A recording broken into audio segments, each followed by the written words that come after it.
Friends, come to YouTube channel of fathers Navodaya education group. अभी तक हम लोग चार्ज और उसकी इंटेंसिटीज़ के बारे में पढ़ रहे थे।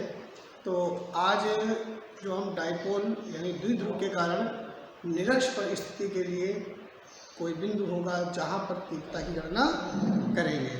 तो देखिए, टॉपिक है वैद्युत द्विध्रुव की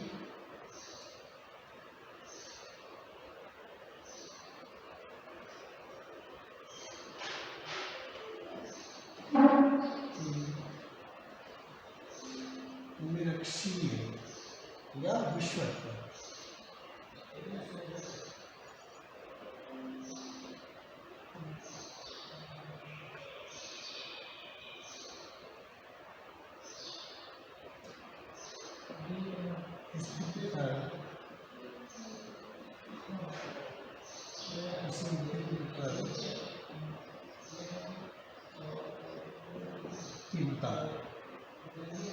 वैद्युत द्विध्रुव की निरक्षीय या विश्वकीय स्थिति पर किसी बिंदु पर तीव्रता का अध्ययन करने जा रहे हैं। तो इसको थोड़ा सा ध्यान से समझेंगे कि निरक्ष पर जो बिंदु लेंगे वहाँ पर दोनों आवेशों के कारण जो तीव्रताएं होंगी उनकी दिशाएं क्या होंगी, उनके कंपोनेंट्स घटक क्या होंगे, पहले उनका हम स्टडी करेंगे, इसके बाद डेरिवेशन करेंगे। तो देखिए, मान लीजिए कि आपके पास ये कोई एक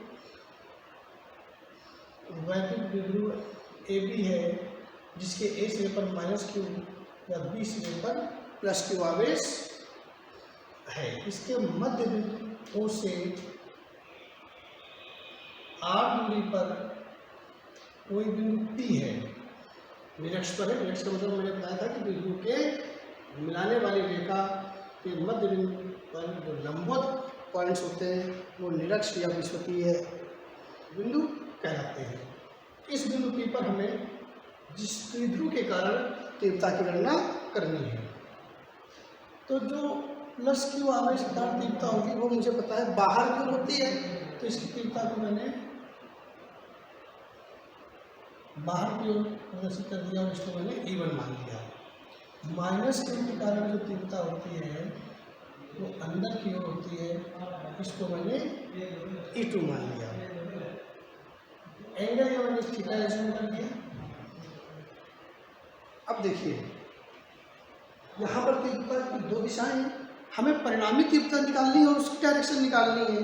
तो देखिए क्या हो जाएगा, यहाँ पर मैंने इसके हॉरिजॉन्टल एक्सिस पर एक E1 का कंपोनेंट्स लेंगे और E2 का कंपोनेंट्स लेंगे। तो ये एंगल थीटा है, तो ये भी इसका एंगल थीटा हो जाएगा। तो E2 का जो थीटा के साथ कंपोनेंट होता है, एंगल के साथ जो कंपोनेंट होता है वो उसका हॉरिजॉन्टल कंपोनेंट कहलाता है। तो हॉरिजॉन्टल कंपोनेंट इसका क्या बन जाएगा, E2 cos ऑफ थीटा, और दूसरी तरफ उसके लंबवत जो कंपोनेंट होता है वो होता है आपका साइन कंपोनेंट, यानी E2 साइन थीटा बन जाएगा। इसी प्रकार ये एंगल भी इसका थीटा हो जाएगा।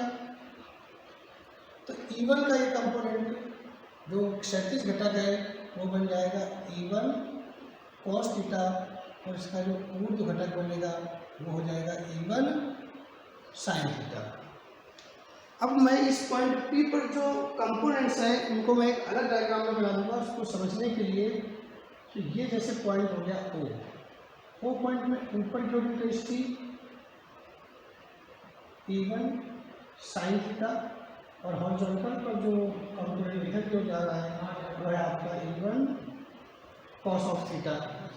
इसी प्रकार E2 का एक कंपोनेंट नीचे की ओर चला जाएगा, E2 sin थीटा, और ये कंपोनेंट इसका इधर आया E2 cos थीटा। इसकी जो टोटल लेंथ डायपोल लेते हैं वो मैंने कहा था 2L ली जाती है, ध्यान होगा आपको। तो इसकी आधी डिस्टेंस जो है वो L हो जाएगी और इधर वाली डिस्टेंस भी L हो जाएगी। अब इसका हम लोग स्टडी करेंगे।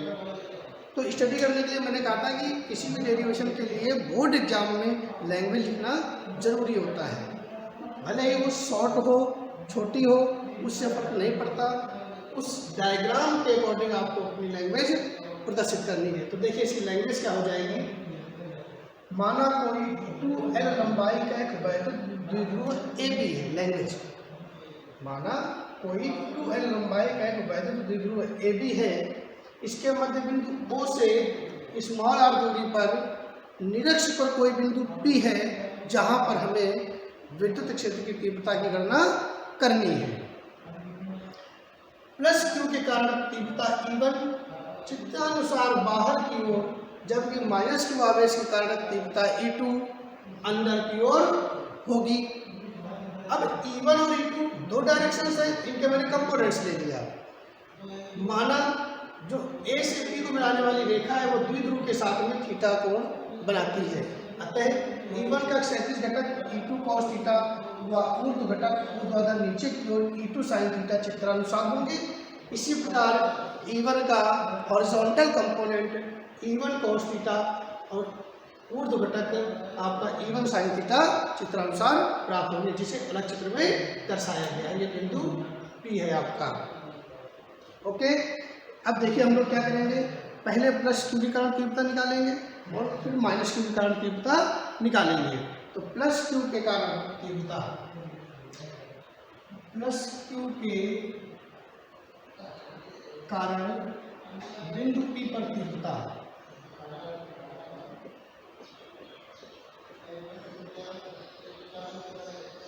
E1 is equal to, formula होता है KQ/R²।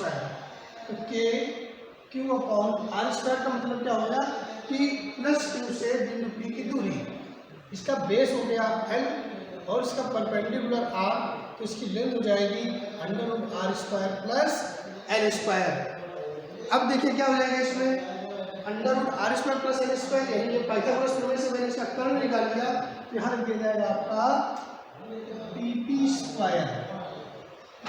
अब मैंने क्या किया, इसका मैग्नीट्यूड निकाल लिया, इसका मान निकाल लेते हैं, इसके बाद हम इसके कंपोनेंट्स की वैल्यूज निकाल लेंगे। तो E1 बराबर हो जाएगा आपका KQ/√R² प्लस L² का होल स्क्वायर। ये से कैंसिल आउट हो जाएगा, जो E1 की वैल्यू आ गई वो आ गई KQ/R² प्लस L²। इसी प्रकार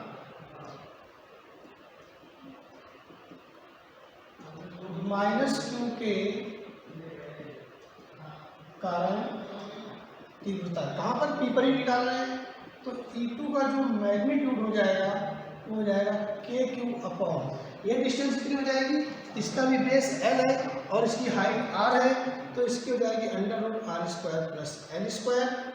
तो KQ/ दूरी का वर्ग यानी कि √R² प्लस L² का होल स्क्वायर में कट जाएगा, तो ये R² प्लस L² आ जाएगा।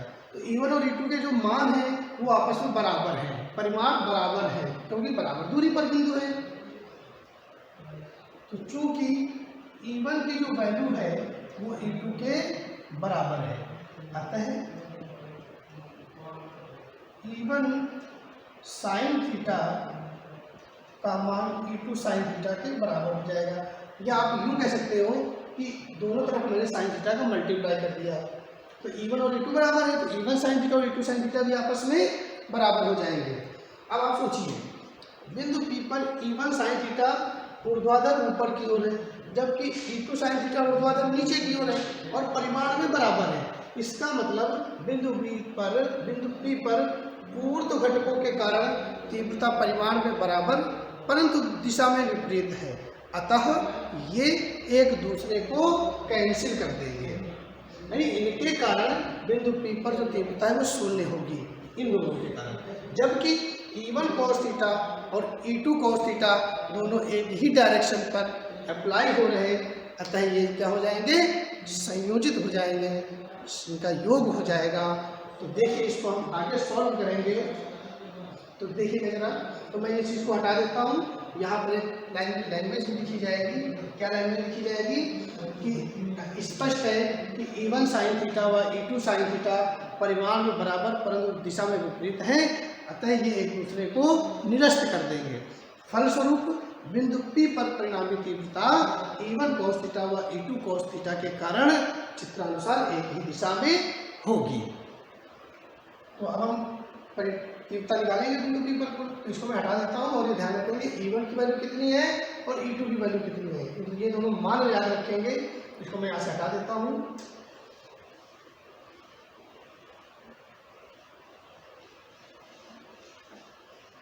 उस लाइन के बाद में क्या लिखेंगे, जो लाइन लिखी थी, क्या बोला था लाइन मैंने कि बिंदु P पर जो परिणामी तीव्रता होगी वो E1 cos थीटा और E2 cos थीटा के कारण होगी और ये दोनों एक ही दिशा में है, अतः ये दोनों जुड़ जाएंगे। अतः बिंदु P पर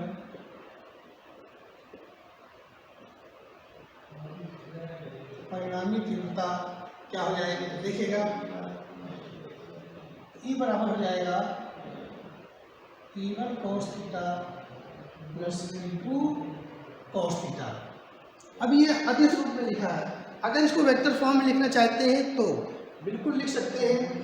देखिए माइनस क्यू से प्लस क्यू की ओर जो तीव्रता होती है वही उसके द्विध्रुव आघूर्ण की दिशा होती है, जैसा कि हमने अक्षीय स्थिति पर पढ़ा था। यहाँ पर मैं देखता हूँ कि निरक्ष में जो परिणामी तीव्रता है वह इधर से देखें तो ये लेफ्ट साइड में है, अर्थात प्लस क्यू से माइनस क्यू की ओर तीव्रता है, यानी इस डायरेक्शन पर तीव्रता जा रही है। तो इसका मतलब क्या हो जाएगा कि यह द्विध्रुव आघूर्ण P की विपरीत दिशा में है। तो वेक्टर फॉर्म अगर लिखना है तो इस तरह से हम लिख देंगे माइनस P कैप, ये वेक्टर फॉर्म बन गया, ये वैल्यू का वेक्टर बन गया और ये फॉर्मूले में जो E है इसका वेक्टर बन गया। E is equal to E1 की वैल्यू क्या निकाली थी भाई, K Q upon R square plus L square और ये आपका cos थीटा। ध्यान है ना कि E1 की वैल्यू निकाली थी just, plus K Q upon R square plus L square cos theta, direction हो गई इसकी minus P cap. E is equal to हो जाएगा K Q cos theta upon R square plus L square. दोबारा ये लिखा हुआ है तो इसको मैंने 2 से मल्टीप्लाई ले लिया। अब हम देखेंगे cos थीटा की वैल्यू कितनी है। तो इस ट्रायंगल में या इस ट्रायंगल से कोई एक ट्रायंगल ले लीजिए, वहाँ से हम cos थीटा की वैल्यू निकाल सकते हैं। ये आपका थीटा दिया गया है, देखिए चित्र में, ये P है, ये O है, ये आपका A है। ये वैल्यू है under root R square plus L square, height इसकी R है, बेस इसका L है। cos थीटा बराबर होता है आधार बटे कर्ण। तो कोण के सामने की भुजा लंब होती है, 90 डिग्री के सामने की भुजा कर्ण होती है, तो ये आधार हो गया। तो L upon under root R square plus L square, ये वैल्यू हो गई cos थीटा की। ये वैल्यू यहाँ पर हम पुट कर देंगे, डायरेक्शन इसका लिख देंगे minus P cap. T equal to हो जाएगा 2K Q upon R square plus L square multi with cos theta कितना है L upon R square plus L square under root, यानी अंडर रूट का अर्थ क्या है, पावर यहाँ पर 1/2 लगा दिया, डायरेक्शन हो गई minus P cap. E is equal to K 2QL को एक साथ लिख दिया है क्योंकि 2QL जो है वो P बन जाएगा, द्विध्रुव आघूर्ण बन जाएगा, upon R square plus L square की पावर यहाँ पर 1 है, यहाँ पर उसकी पावर 1/2 है। आधार समान होने पर गुणा में घातें जुड़ जाती हैं, ये पावर 1 है, ये 1/2 है, तो कितना हो गया 1.5 यानी 3/2।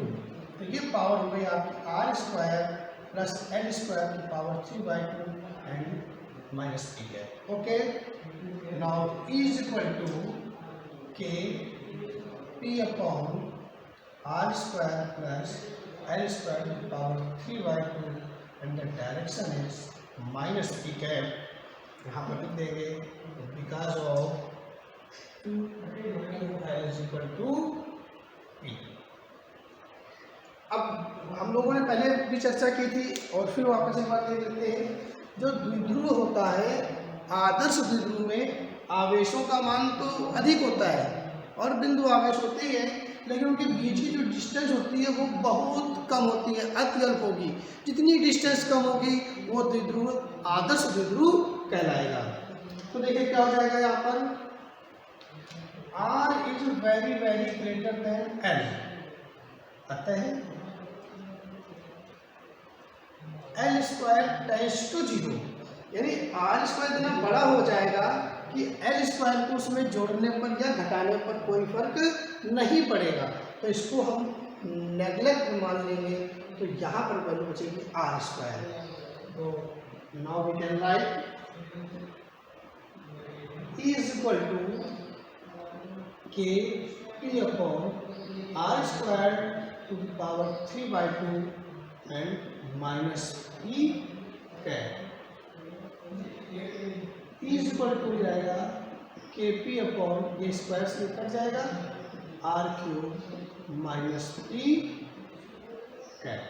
ये हो गया आपका निरक्ष पर तीव्रता का वेक्टर फॉर्म। आगे इस रूप में कैसे लिखेंगे,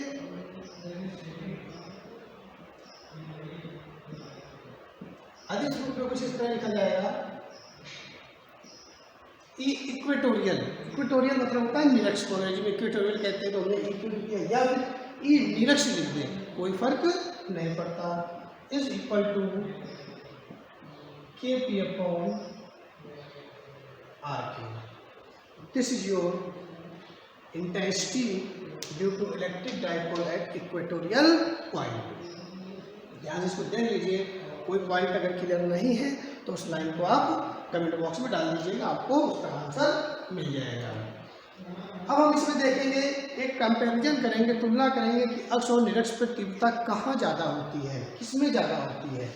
तो देखिए क्या हो जाएगा, इसको मैं हटा देता हूँ। ओके, क्लियर है ये।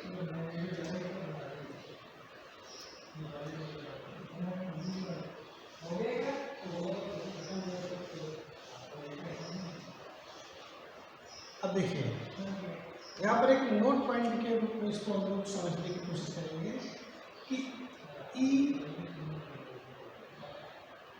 एक्सिस या एक्सियल, एक्सियल पोजीशन पर जो इंटेंसिटी थी वो थी आपकी 2 या के पहले लेता हूँ के 2p ऐसे 2kp अपॉन r2 जब इक्वेटोरियल पर आया के पी अपॉन आर क्यूब। तो देखिए K P upon R cube E equatorial है कितनी दूरी पर, आर दूरी पर, और एक्सिस या एक्सियल पोजीशन पर जो इंटेंसिटी है वो के पी अपॉन आर क्यूब का डबल है। आर दोनों डिस्टेंसेस इक्वल है, इसका मतलब इस जगह पर हम ई इक्वेटोरियल लिख सकते हैं। अतः ई एक्सियल या एक्सिस पर या एक्सियल को कोई फर्क नहीं पड़ता, इज इक्वल टू 2 इक्वेटोरियल। यानी कि अगर किसी द्विध्रुव में आर दूरी पर निरक्ष पर तीव्रता निकालते हैं तो आता है ई इक्वेटोरियल, और इतनी ही दूरी आर पर मैं अगर अक्ष पर तीव्रता निकालता हूँ तो ये आता है ई एक्सियल। तो क्या हो जाएगा यहाँ पर, तो इसकी इंटेंसिटी जो होगी ना ये इसकी जस्ट डबल आएगी, इसको ऐसे लिखोगे 2 इंटू ई इक्वेटोरियल। ओके, तो यहाँ पर हमने एक चीज़ सीख ली कि अक्ष पर जो तीव्रता होती है वो उतनी दूरी पर निरक्ष तीव्रता की दूनी होती है, दैट्स फाइन।